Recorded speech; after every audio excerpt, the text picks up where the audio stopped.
الرحمن الرحيم، والسلام عليكم ورحمة الله وبركاته. قرعة دوري أبطال آسيا أو النخبة الآسيوية، والنهاردة عندنا الهلال هيلعب مع فرقة تقريبا حاجة جوانجول الكوري تقريبا يعني. والأهلي هيلعب فرقة بورورام اللي هو التايلاندي. وعندنا الفريق الياباني كawasaki تقريبا هيلاعب فرقة نادي النصر. ولكن مين أوفر حظوظ إن هو يبقى موجود في دور قبل النهائي؟ يعني مين أكتر فرقة عندها حظوظ ان هي تبقى موجوده في الدور قبل النهائي؟ اعتقد بشكل كبير جدا هو الهلال السعودي. وان كنا نختلف شويه في مستويات الفرق، ولكن يعني في البدايه الهلال السعودي من ضمن الفرق المرشحه. اما بنتكلم على الفرق الاضعف فالاقوى، احنا هنتكلم النهارده على فرقه زي فرقه بورام اللي هو نقول التايلاندي. ده طبعا كان سادس المجموعه، عنده 10 محترفين. عنده 10 محترفين. ده اللي هيلعب مع الاهلي السعودي، عنده 10 محترفين. ولكن عشان نيجي نتكلم بالمنطق وبالشكل، ايا كان عنده 10 محترفين مش 10 محترفين، ولكن هو النهارده من تايلاند. يعني الكره التايلانديه خلاف كبير جدا بينها، او اختلاف كبير جدا بينها وبين الكره السعوديه او الدوري السعودي او دوري روشن السعودي. ولكن الكره ما فيهاش كبير.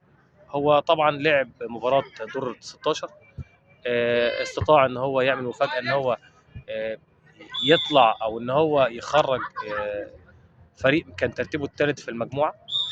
ولكن كره القدم لا تعرف المستحيل. اما الهلال النهارده عن كتيبه نجوم الهلال والاكثر دوافع والكلام ده كله، اعتقد بشكل كبير جدا ان المباراه اللي هتبقى صعبه في الثلاث مباريات هي مباراه النصر السعودي مع الفريق الياباني. اعتقد بشكل كبير جدا. وان كانت برضه زي ما قلنا ان الهلال ايا كان لو اتحط في اي كفه مع الفرق، فرق كوريا الجنوبيه او فرق نقول النهارده اليابان، اي فرق او الصين، لا انت عندك النهارده فرق السعوديه هتبقى عندها اكتر واكتر ان هي تقدر تحسم الموضوع من البدايه يعني. ولكن هي المشكله كلها ان المباراه مباراه واحده.